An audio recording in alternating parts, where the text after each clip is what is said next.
Turkey. Can't believe we're here. So beautiful there. Good morning. Good morning. We danced the night away.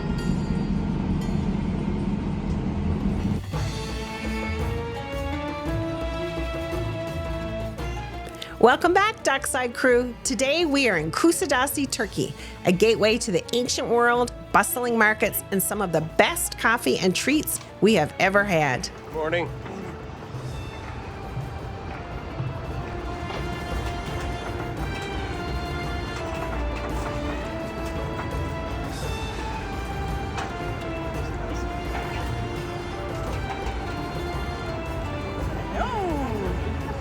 No tender today. We're docked right here in Kusadasi and stepped right off the ship into the pier, where our celebrity cruises excursion was waiting for us.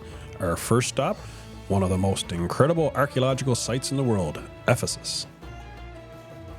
As we made our way to Ephesus, our guide filled us in on its fascinating history.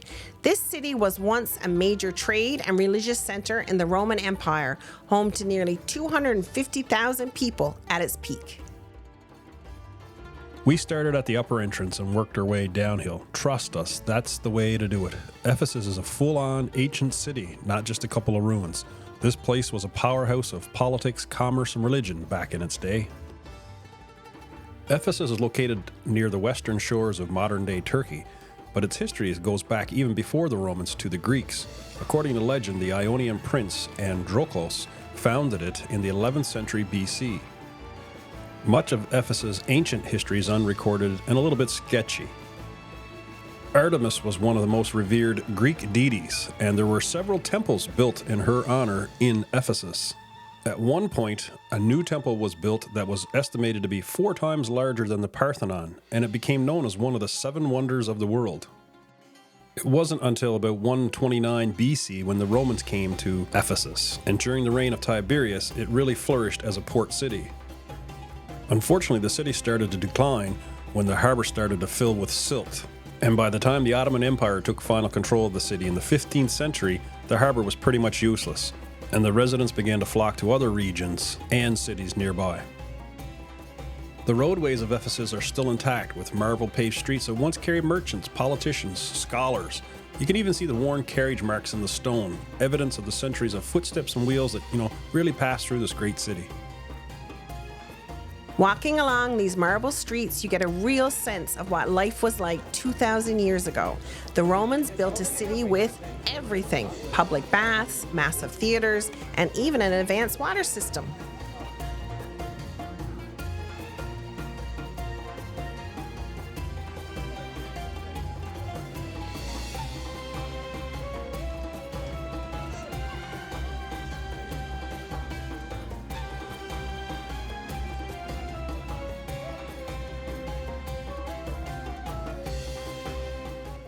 And the ancient world's first public restrooms. Imagine sitting here doing your business, just chatting with your neighbors. No privacy at all, folks. Chris, keep it together. We have so much more to show. Beyond the grand streets and the towering monuments lies one of the most extraordinary treasures, which are the Terrace Houses.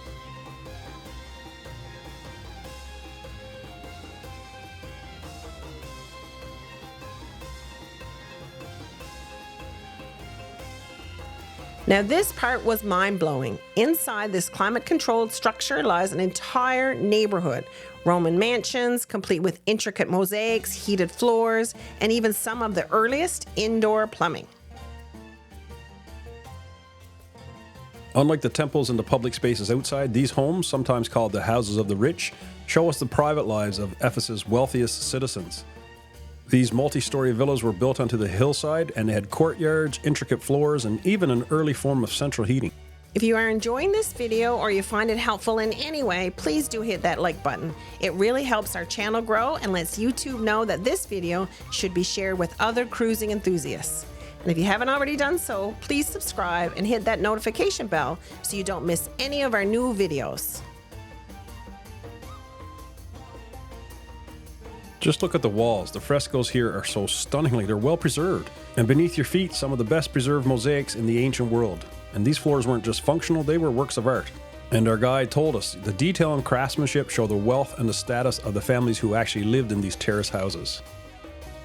What makes the terrace houses so special is how well they've been preserved. Unlike many of the ruins exposed to the elements, these homes were buried for centuries and they kept their art and architecture intact.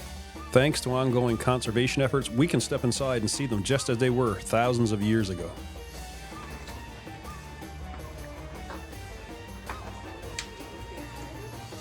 One of the most iconic structures here is the Library of Celsus, built around the 2nd century AD. The 2-story columns and facade still stand, a testament of the skill of the Roman architects of the day.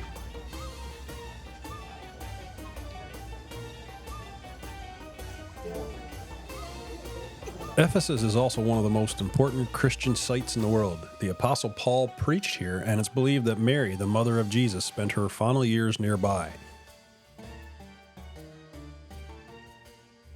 This is where Paul preached to the Ephesians. This theater could hold 25,000 people.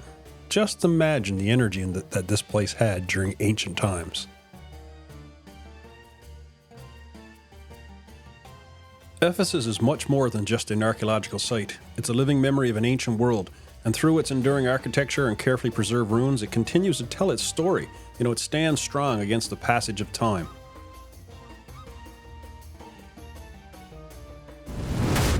After Ephesus, we got an up-close look at one of Turkey's most cherished traditions, rug making. We watched artisans harvest silk from silkworm cocoons and learned how every Turkish rug is hand-woven, sometimes taking months or even years to complete. The carpet that she's working on, which is 100% silk, now averages 645 nostrils per minute. How do we unravel the silk from the cocoon? We put them into water to soften them up. And by using very sophisticated machinery like this, very high-tech, watch what happens. She simply dabs the cocoons, and by doing so, you can see she has in fact caught the threads. Then we were treated to Turkish coffee, apple tea, and even a little raki, which, let's just say, it packs a punch. And if you've ever thought about buying a Turkish rug, here's the deal. The Turkish government covers all the shipping, taxes, and import fees. But they are not cheap. The finest silk rugs can cost thousands. After several hours of exploring Turkey and Ephesus, it was time for our tour to come to an end, and we headed back to the port.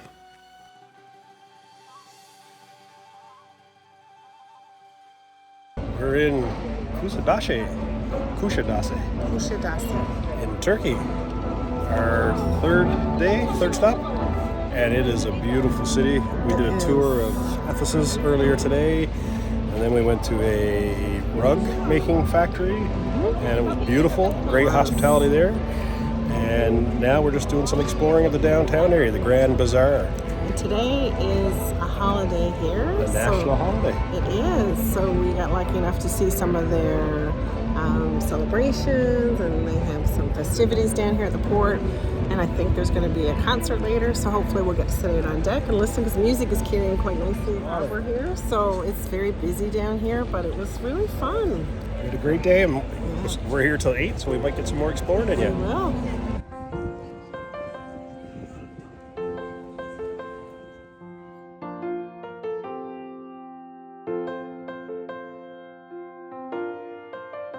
We ended our day in the Grand Bazaar, where you can find everything: spices, jewelry, Turkish delight, and of course, more coffee.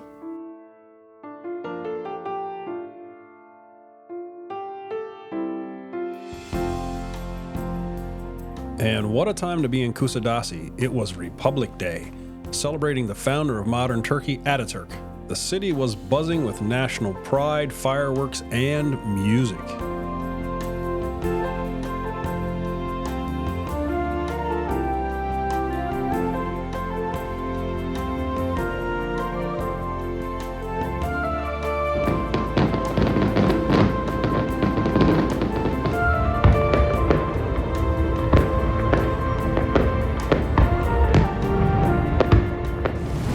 After a jam-packed day, we had dinner at Blue again before heading to the theater for the evening show.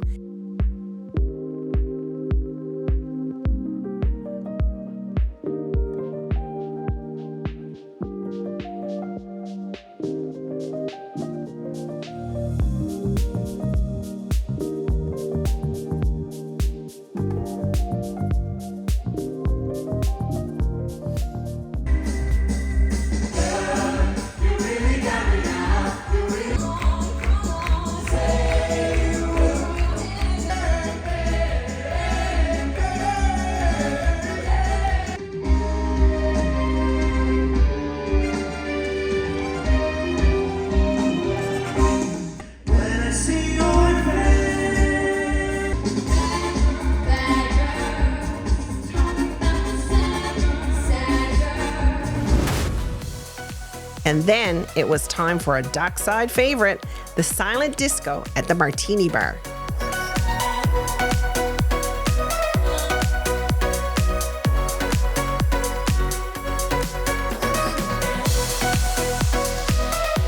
And to cap off the evening, we went to the casino bar for a drink and started chatting with Barry and Dilip.